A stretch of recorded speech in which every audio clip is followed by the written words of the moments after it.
That's what we're doing here. That's why we're studying this. That's why we're going over all this stuff, is to give us the map.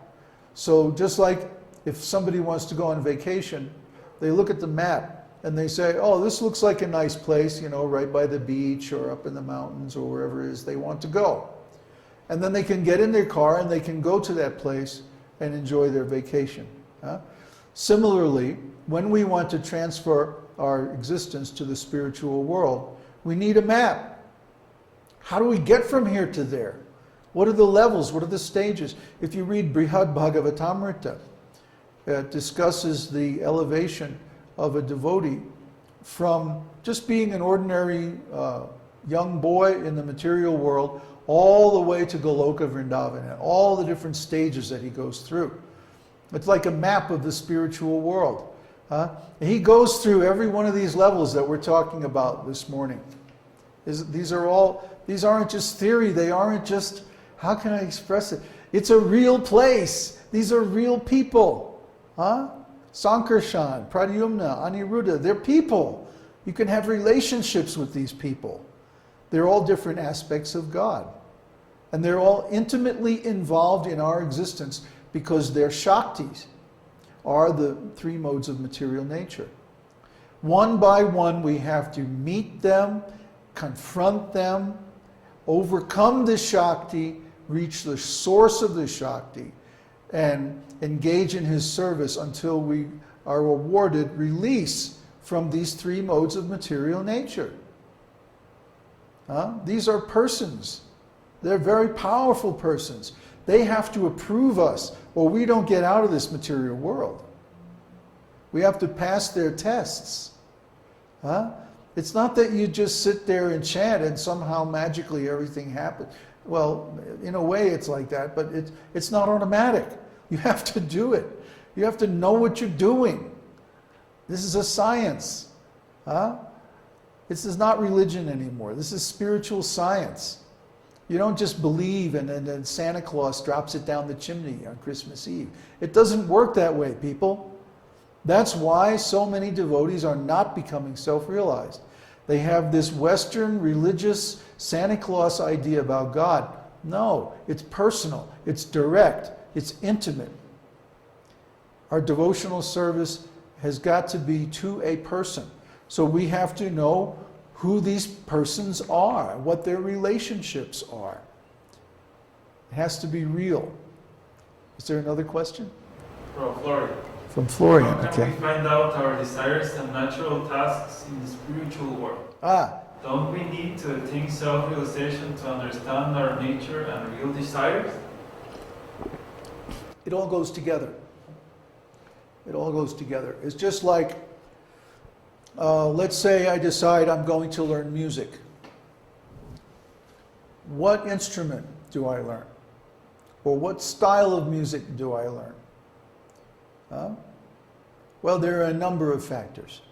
First of all, there's my own desire. Then there's the teachers that are available and their level of knowledge and realization and their desires. And then there's the scriptures and the incarnations in our neighborhood of the universe and their needs and their desires. So all these factors go together. For example, well, I'll give an example from my own life. When I started learning music, first of all, we had a piano at home. I used to bang on the piano. I don't know how my parents could stand it. It must have been horrible. This little kid banging on the piano and singing. Ah! I was only 2 or 3 years old. But then later on, I started singing in church. And at some point I said, okay, I want to be in the band. And I thought I wanted to play the clarinet. I'm kind of a clarinet kind of guy, you know. That's what I thought. But guess what? There was no room in the clarinet class. Where was there room? In the flute class. So there I started studying the flute.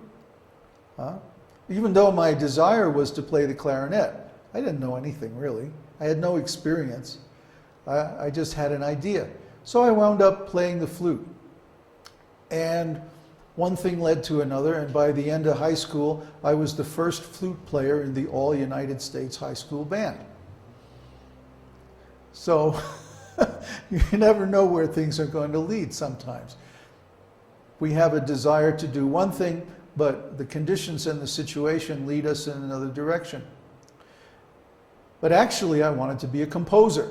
Actually, deep down, once I grew up a little bit and I understood more and I had some experience, I realized, oh, I actually want to be a composer and a conductor. That's what I really want to do. So I wound up in conservatory, wound up getting a scholarship actually to conservatory, and I finished a 4-year course in 2.5 years. And right out of school, I was hired as a professional composer, and I was conducting my own sessions and all that in New York, and at a very high professional level. Could I have known that I was going to do this when I signed up for clarinet class or tried to sign up for clarinet class? No. No way. Because I needed the experience. I had to get out in the musical world and have some experiences and then find out what I really like, what I really want to do. Even though the seed of that was there in the very beginning. So similarly, in spiritual life, we all have an eternal identity, an eternal relationship with Krishna in one of his forms. We're an eternal servant of one of his servants. In the beginning of spiritual life, it's often not very clear what that relationship is or what that service might be. But as we progress in spiritual life and we get more experience, it becomes clearer and clearer. Like for me, I had no idea really. I just wanted to serve God in the beginning. I wanted to be like Jesus.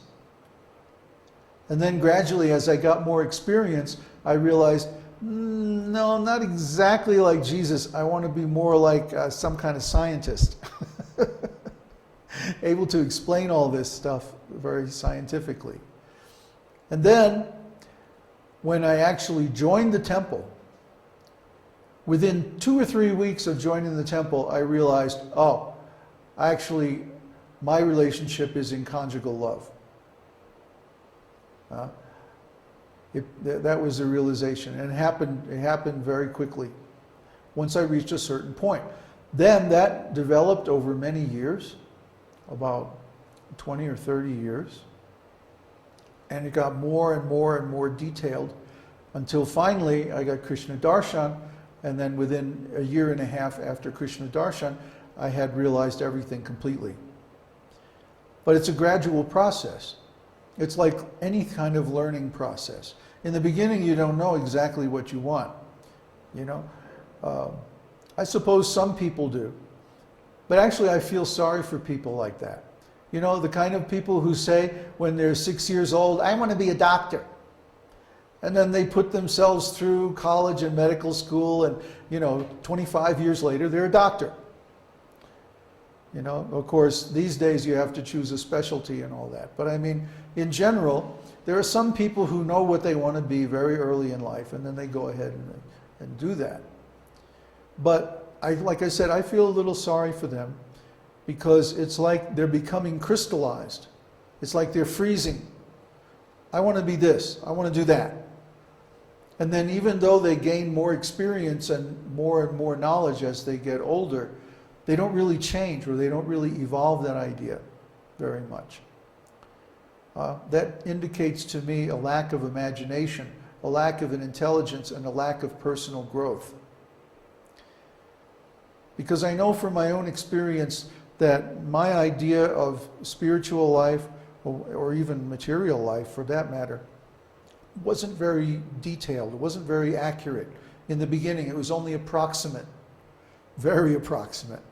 But as I gained more knowledge and more experience, it became more and more specific, more and more detailed, until finally, after almost 50 years of study and practice, I got exactly the destination I want to attain in my next life, or I should say eternally. So yeah, in the beginning we have a very rough idea, but then we make that idea more and more specific as we learn what's there in the spiritual world and how do I feel about it. It's not external, it's internal. Everything spiritual is internal. We have to be introverts, not extroverts, when it comes to spiritual life. We're not going to find the answer by looking out of ourselves and engaging, let's say, in some kind of spiritual organization or something like that. That's going to lead us astray, actually, in the long run. We might learn a few useful practices, or we might get a little motivation by seeing other people mess up. But we're not going to get the answer by looking outside. That's why we don't do Siddha Pranali either. So that we have to look within ourselves to find, what do I really want to do for Krishna? Do I want to follow the gopis? Do I want to follow Mother Yashoda, the cowherd boys, the servants, the cows?